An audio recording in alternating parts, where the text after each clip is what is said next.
everybody? Good morning. It's day 2 of D2D 7. We're wrapping things up today. I am honored with a special guest, Miles Chamberlain. He just came on board with the D2D Experts. Sam saw a ton of value in him, and he is heading up our nonprofit Street Smarts leg of the business. And you know, I feel pretty blessed to be able to talk to him today because, again, me being on the road or in Ohio, I don't get to mingle or get to know a lot of employees a lot that we have. I think this is because this one's near and dear to my heart. So for me to be able to sit down and talk with you, I think it's going to be huge. And so Miles, you know, the cool thing about Miles is he is about to graduate high school. I think you know, that speaks volumes for him to be a young hustler, a grinder, and to understand like what it's going to take to be successful. So for me, I'm going to pass it over to Miles now. We're going to go through a lot of things today, I think. I'm going to get to know you pretty good. So I want you just to kind of start from the beginning of, you know, high school, what you've done, where we're at, and we'll just keep on riffing from there. Sound good? Sweet, yeah. So just go into like my background? Yeah, let's go. Sweet. So start out, the first thing I did very entrepreneurial was probably when I was like 12 years old. Well, actually, I mean, I was doing stuff entrepreneurial since I was born. My parents are just that way. But when I was 12, that's when I first got my curb address kit. And I went out with my neighbor. He brought me on because his dad made an app for like painting curb addresses door to door. And I tested it out for him. And I was like, I just made like $100 today. I worked like an hour. And I was like, this is sick.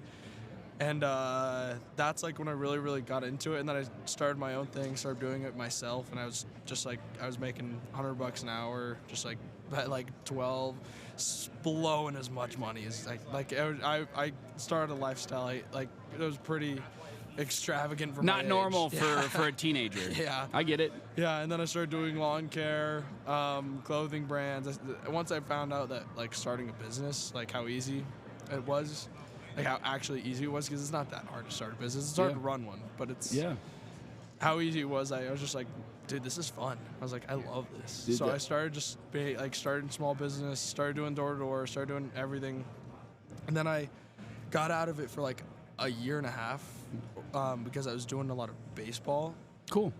And then I had like this one little bike rental job, and those I would say were the year and a half was probably the worst year and a half of my life. Which is really interesting because it's like a lot of people are in that sports life and that like just hourly job life. Mm-hmm. They don't even know what they have like wrong, but it's just like I was working harder than everyone else in that bike rental place because it's just my work ethic.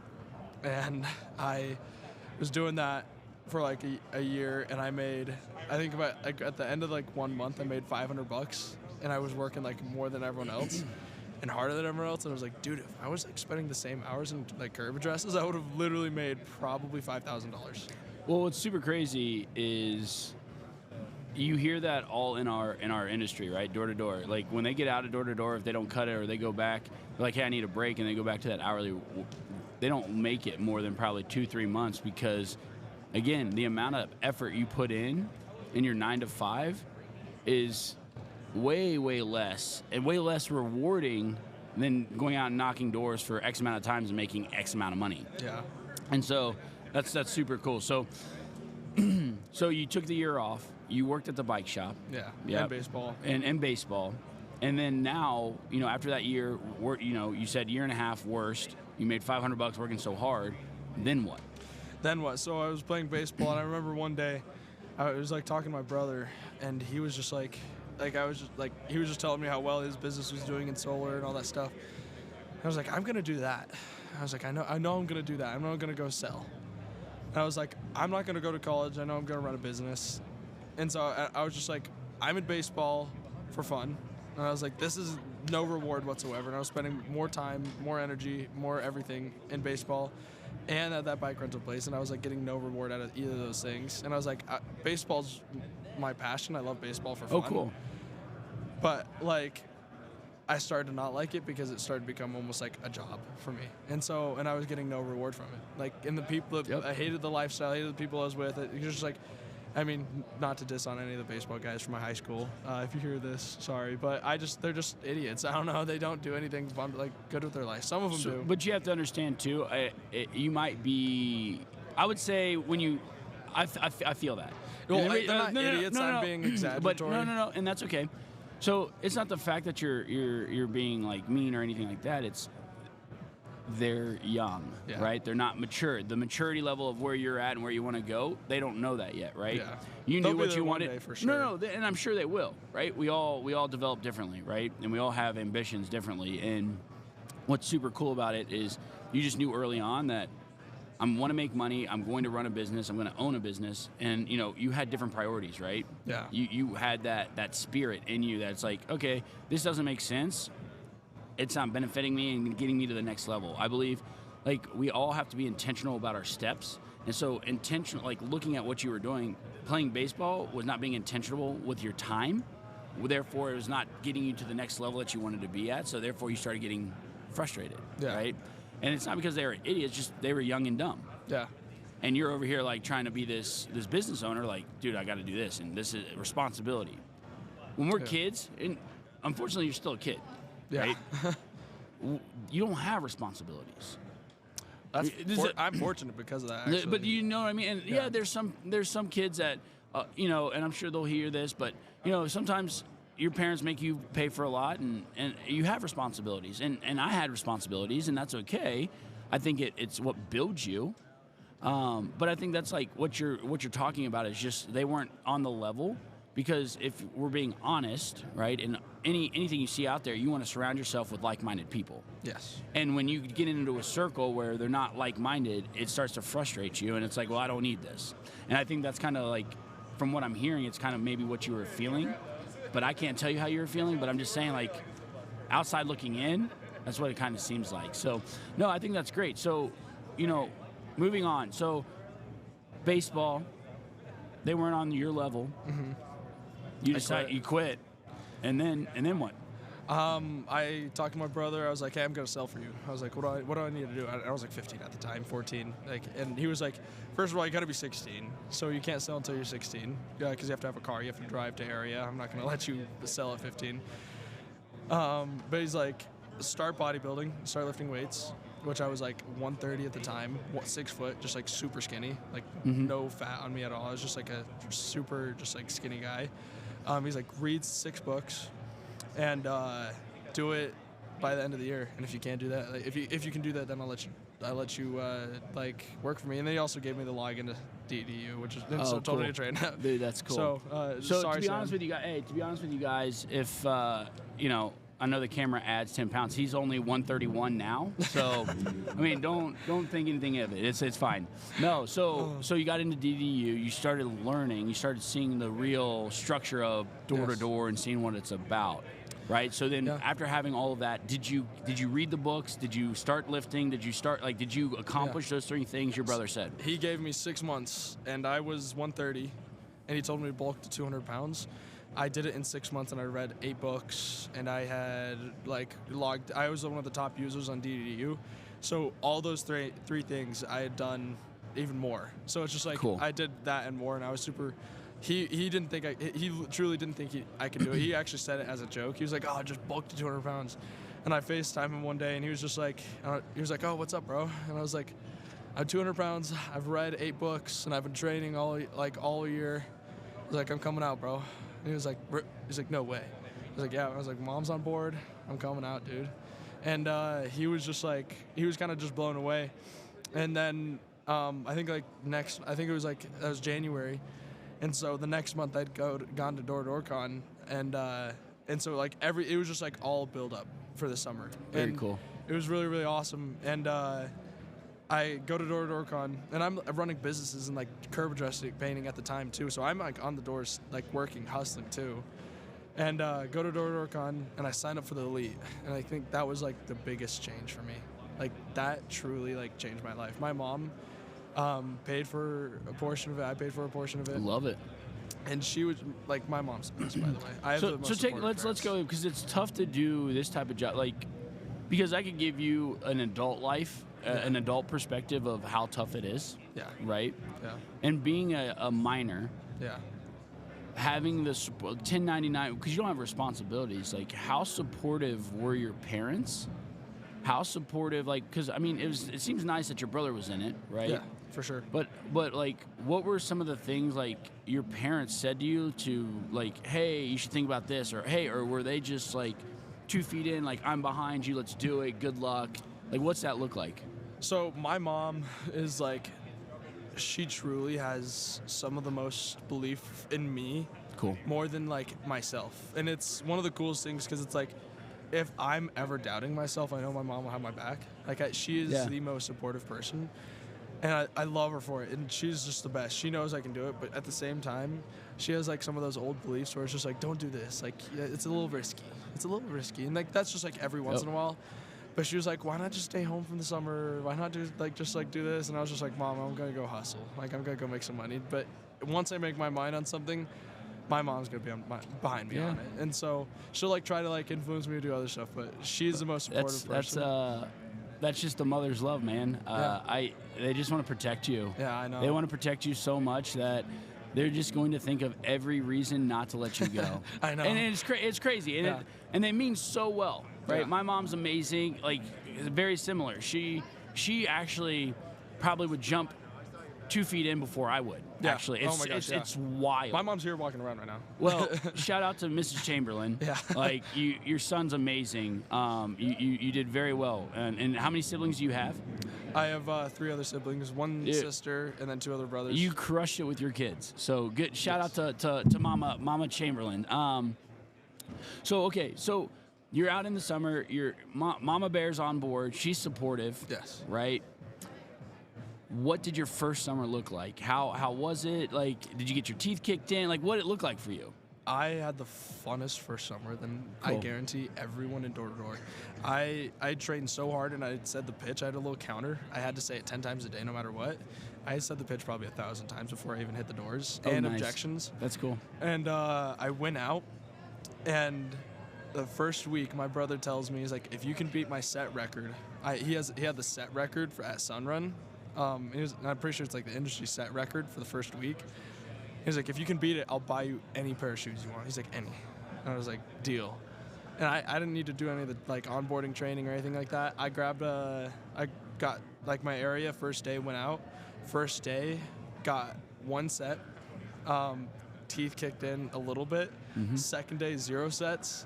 And then within 4 days, I had gotten 17 sets. So I had gotten more sets than everyone. And I remember it was raining that week, and I didn't think I could do it, but I remember I was just like, I'm not going to leave area until I hit. I had 18, he had 17. So I got 1 more than him. And I'm actually wearing the shoes now, the Jordan 4 What Does. Shout out to Ian. Dude, that's awesome. That was the week that probably changed my life. Cool. I would say. Would you say that's the week that made the decision of this is the lifestyle that I want? Is it the week that showed you that I can do this and no matter what? Like, is that just like this was the week that determined the future of what your whole future is ever going to be? Yeah, so there's like studies shown, like within the first 2 months of you like selling like door to door, if you don't make it, then you're not gonna make it like in your career in selling. That's just like statistically. Mm-hmm. And if you do really well within the first like 2 weeks, they say 14 days, then you're gonna do really well. But it installed the belief in my head where it's like I'm a goal setter, but that was my biggest goal is like I have to beat my brother. Oh, cool. And like I'm really competitive with him. And it was like once I did that, I was like, oh geez, like there's money in this and I can actually do this stuff. Like, oh, like this is real. And I was like, I can actually hit my goals if I set my mind to it. And that was the fun week for me. And I didn't have a week after that I didn't get 20 sets. Dude, that's so badass. I know.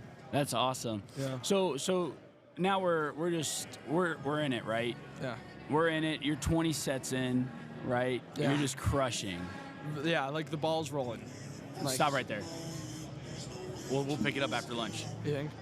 Yeah, because you're not. Are you hearing that a lot? You do? Okay. So I'm just gonna pick it up where we're crushing. Okay. So 20 in, you're crushing. Yes. Right? what makes you, where are you at now, right? It's like, what year was that? Like how long ago? Like last year? That was literally like a few months ago. Okay, Like, that was so like we're this this summer. recent, This right, was, this this is probably like 7, 8 months ago. Okay. Okay. Wow. So then, what made you, or 7, 8 months, you're crushing. How did you get involved with us here at the D2D Experts? Right. Like, if you're a young buck crushing, what makes you decide, like, the off season? Like, what struck you to be like, hey, I want to be a part of this? Yeah, so I joined the elite, obviously, so I was in contact with Sam quite a bit, and I had done cool trainings with him. Like I had gone to the Puerto Rico trips with him and all that stuff. And the elite, there's so much training and so much community there. It was just it was really fun for me, and that's where I got I was intentional about the way I was talking to Sam, which not many people know. I was DMing him, I was just prontoing him all the time, be like, oh dude, I'd love to help out with everything you're doing. Just let me know, just give me the word. But before I'd gone out for the summer, one of the runners of Street Smarts before it was me, calls me because I was doing curve addresses, and he's like, dude, I heard you paint curve addresses. I was like, who is this? I was like, I'm Sam's guy. I run Street Smarts. And I was like, oh, okay, cool. So I come out and I do a training for Street Smarts. It's on the training platform right now. And he called, and I do a podcast with him, and that's when I met Sam in person.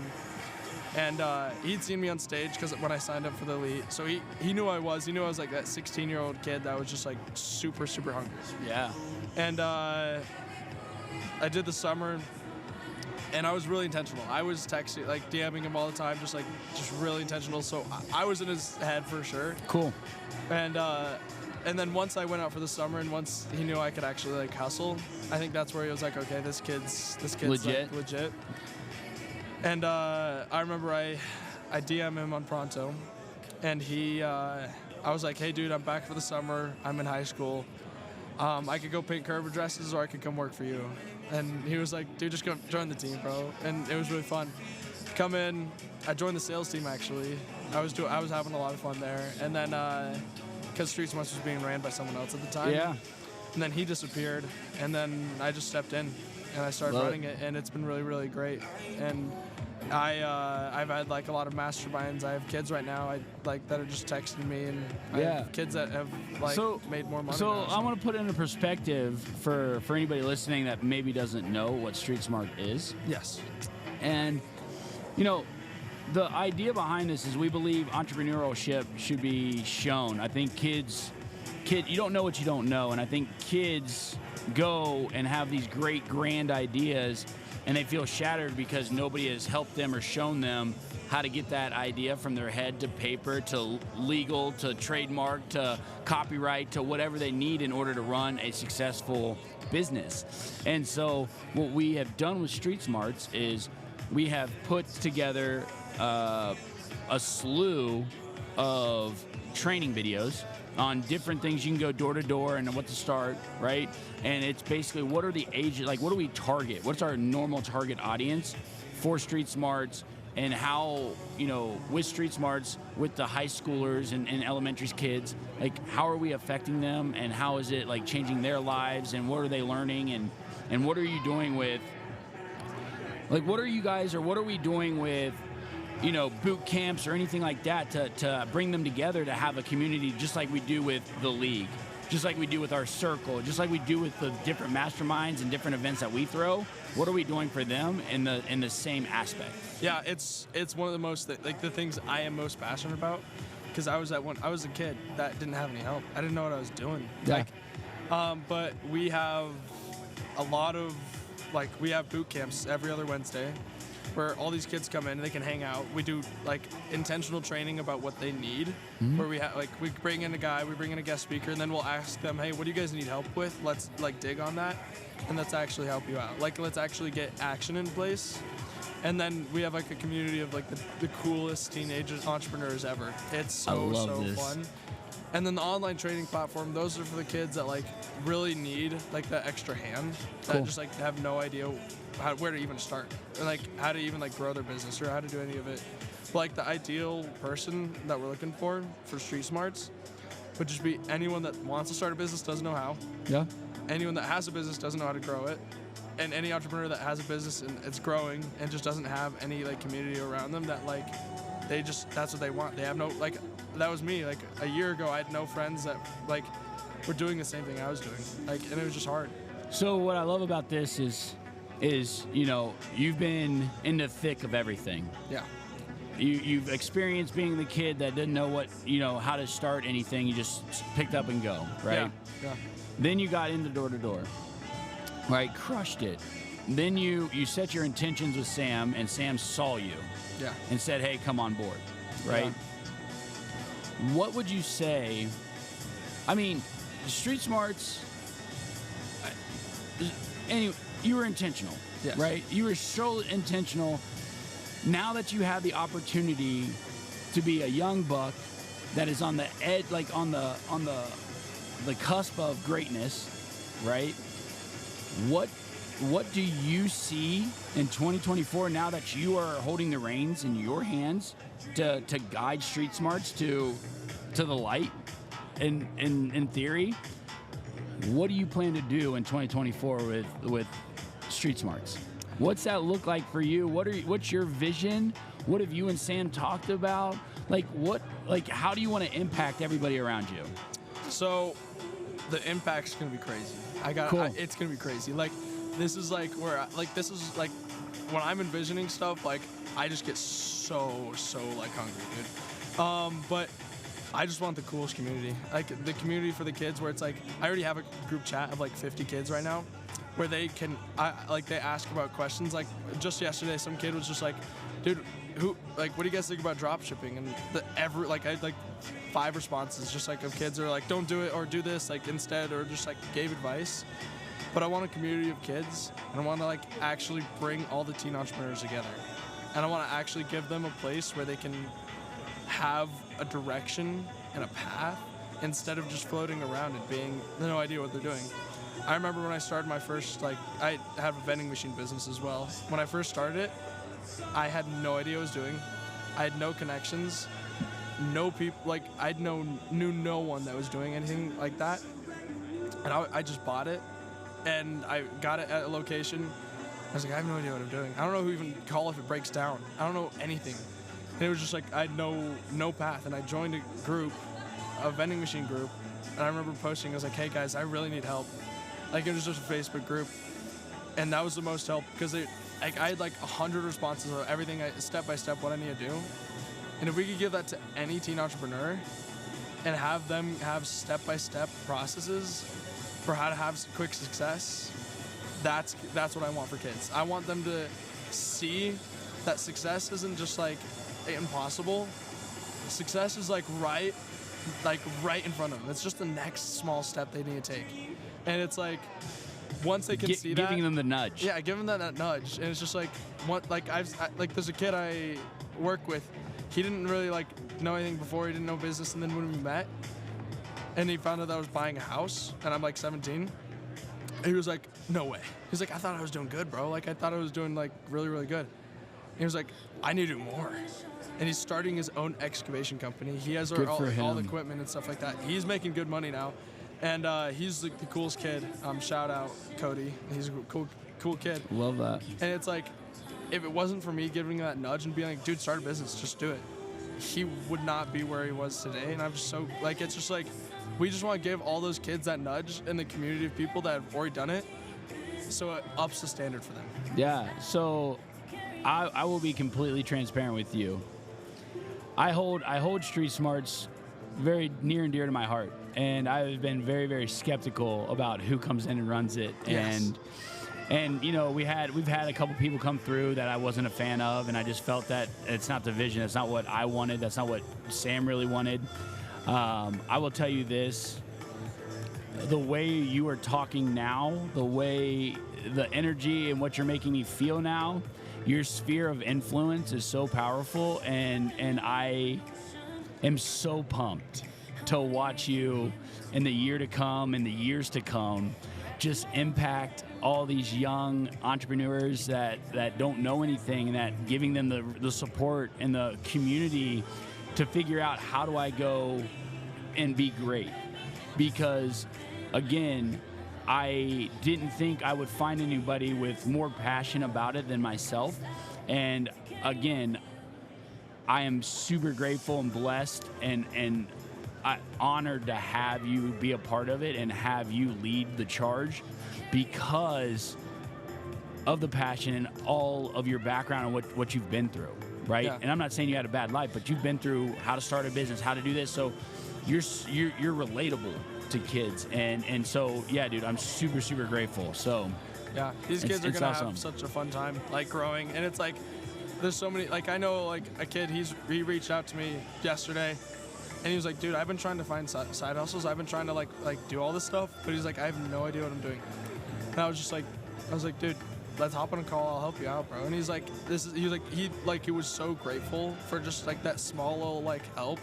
It's just like, that's where I'm like, if I can just get, like, help just a few people, Yeah. like, find what they want to do and find passions and, like, find that success, then that's where I'm happy. And it's just like, I've never been, like, more passionate about something, which is funny because it's like, when I was probably like 8 at the time, and I tried to start a business, and I had no idea what I was doing. I was like, I liked inventing stuff, like toys and stuff. yeah. And I had this idea for a toy, and I was still like a kid, so I love toys. And I was like, I have no idea how I'm supposed to, like, I want to start a business with this, but I had no idea what I was doing. And I remember I felt so lost, and I was like 8. And I was like, okay, I quit. And it was just like, that is like one of the biggest, like, things that were back in the past, where it's just like, because I quit that, and because I didn't know what I was doing, that's where I'm like, I remember I had a dream that next night where I was just like, literally, it was so vivid. I remember, like, an entire room just of kids, and I was helping them, like, start businesses and, like, get that one, like, thing they want to start. And I would help invest in, like, them and, like, help. Like, it was weird because I didn't even know how it worked at the time, and I just helped invest in them, and I helped them grow their businesses, and it was weird. But ever since then, that's what my passion. I'm bought in. I'm all in. I think this is going to be amazing. I think you are the right fit. Your vision aligns with everything that Street Smarts is about. I think, you know, what's super cool about what you're doing is you talk about this impact and you talk about helping these kids and all of the things. And the big thing that I hear is, you know, if you can, it's the compound effect, right? It's like, if I can help 5 people, well, then they help 5 people, then this, and then all of a sudden you go from helping 5 people to your number just went from 5 to 10,000. And it's just because of you taking the time and the belief in the system of, I want to help, right? I want to serve.